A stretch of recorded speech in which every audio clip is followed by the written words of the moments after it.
Hi everybody. आज की class में हम सीखेंगे नाउन में केस। ये टॉपिक सीखना बहुत ज़रूरी है दोस्तों हमारे लिए, क्योंकि केस ही ग्रामर का वो फॉर्म है जो हमको ये बताता है कि एक सेंटेंस में एक नाउन या प्रोनाउन की क्या प्लेसमेंट हो सकती है।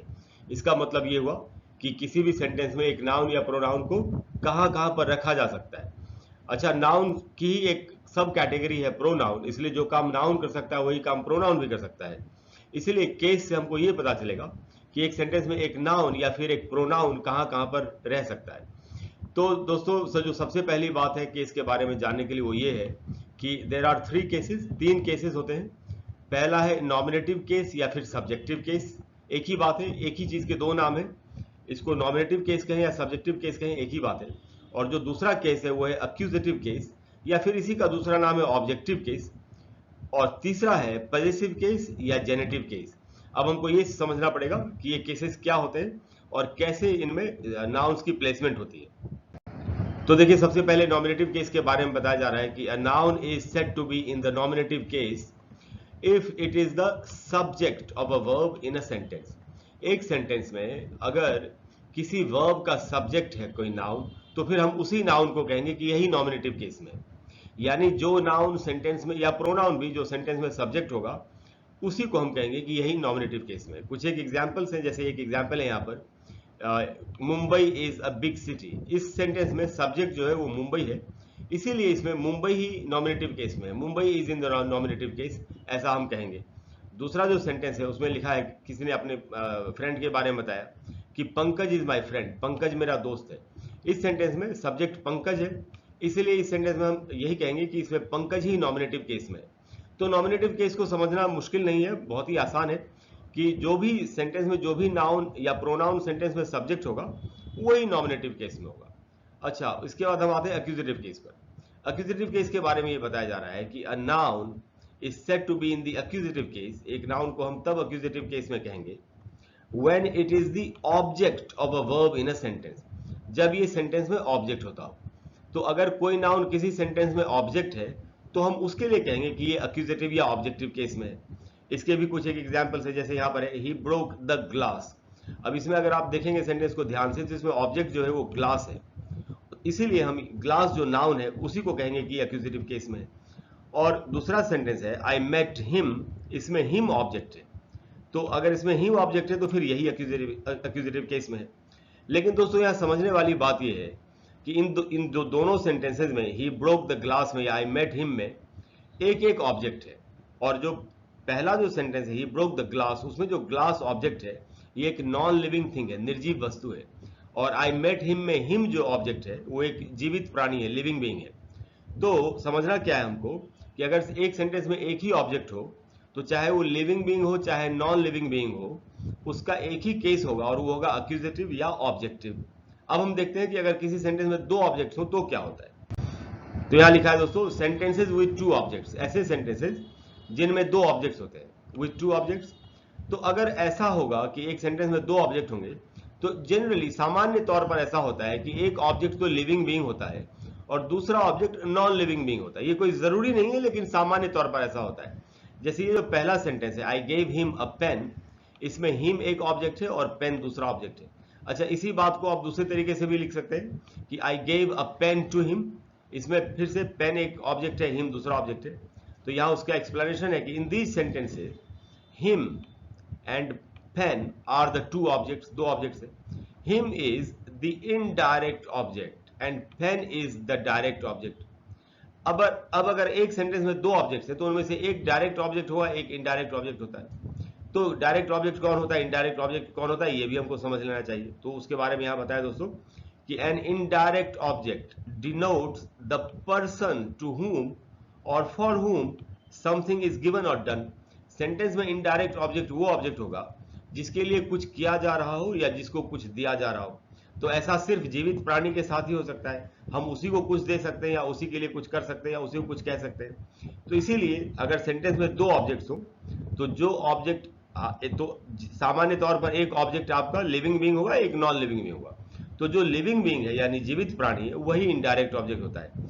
और वही बात फिर यहाँ आगे बताई है कि while a direct object usually denotes a thing, और सामान्य तौर पर जो एक डायरेक्ट ऑब्जेक्ट होता है वो एक चीज के बारे में बताता है, एक वस्तु के बारे में बताता है, यानी नॉन लिविंग थिंग के बारे में। अच्छा, अब यहाँ पर फिर देखिए एक नई बात हमारे सामने ये है कि the direct object is said to be in the accusative case.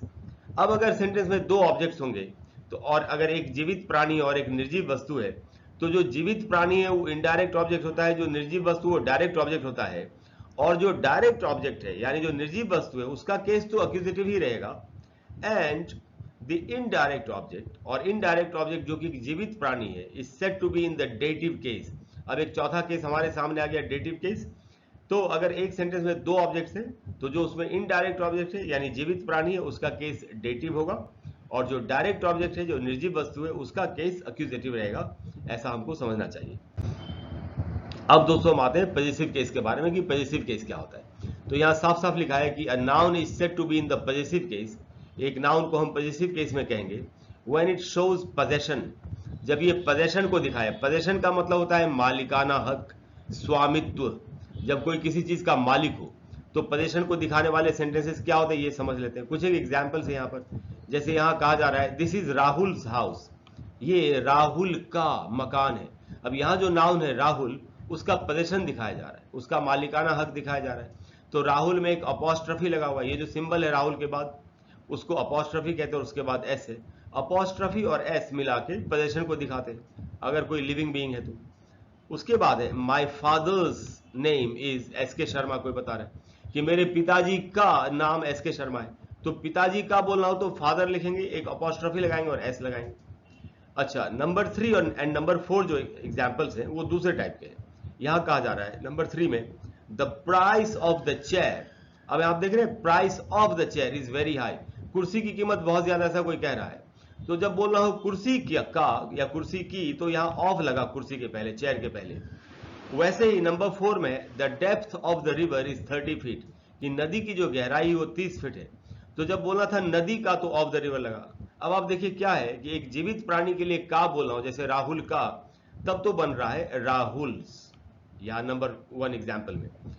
दूसरे एग्जाम्पल में पिताजी का बोलना है तो बन लग रहा है फादर्स।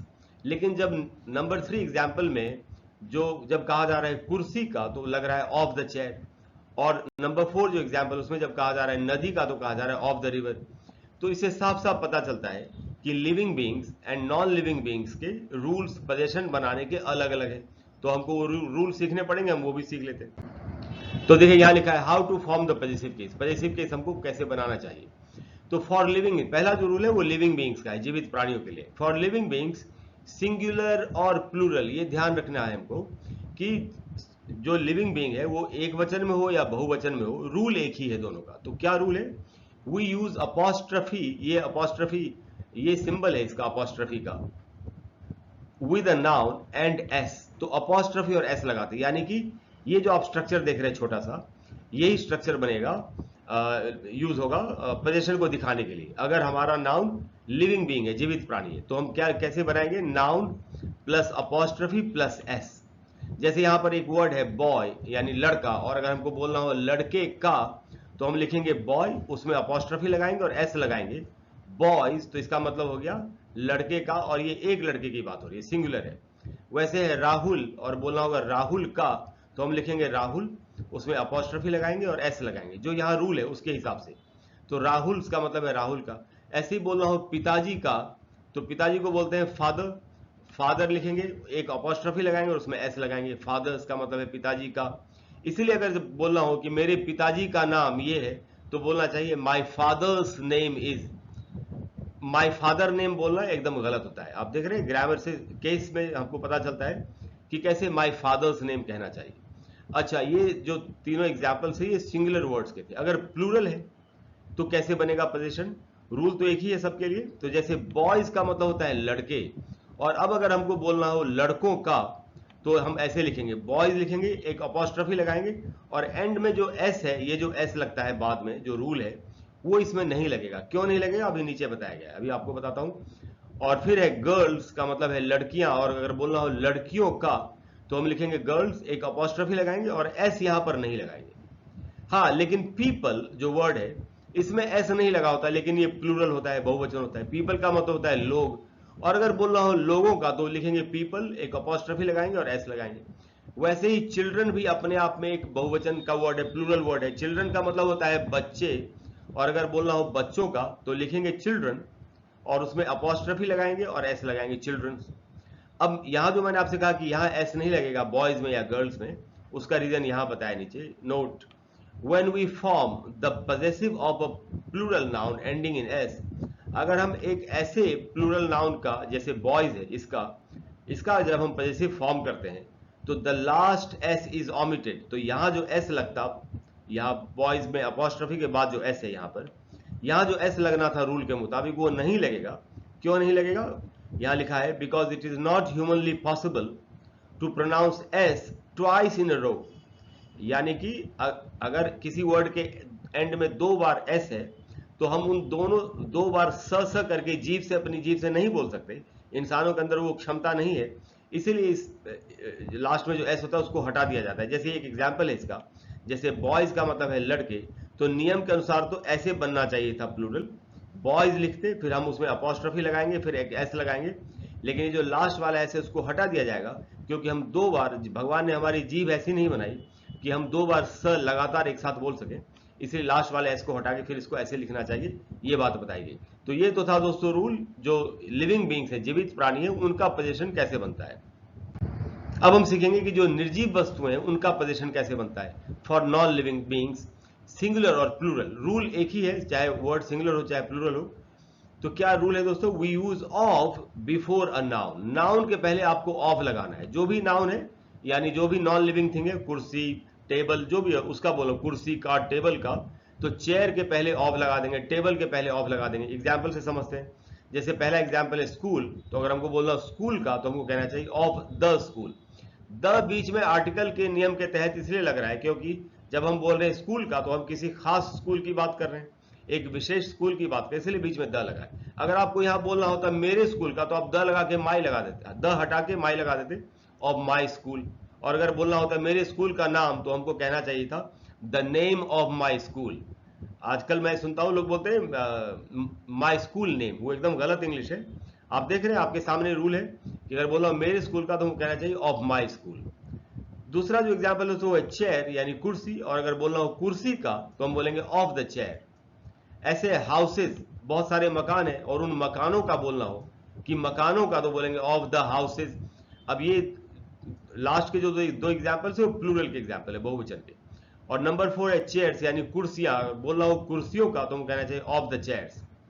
तो जो लिविंग बीइंग है उसमें अपॉस्ट्रफी के साथ एस लगता है, जो नॉन लिविंग बीइंग है उसमें नाउन के पहले ऑफ लगता है, यही हमको याद रखना चाहिए। लेकिन कई बार यहाँ देखिए एक लाइन लिखी है मैंने, of the prime minister, prime minister का, तो प्राइम मिनिस्टर तो एक जीवित प्राणी है तो उसमें अपॉस्ट्रफी और एस लगना चाहिए, वो भी लगता है, और आप ऐसे भी बोल सकते हैं क्योंकि प्राइम मिनिस्टर एक लंबा टर्म है, तो द प्राइम मिनिस्टर स्पीच भी बोला जा सकता है and the speech of the prime minister ऐसे ही बोला जा सकता है, ये बताया गया। तो दोस्तों ये केस था पूरा जो आज मैंने आपको बताया।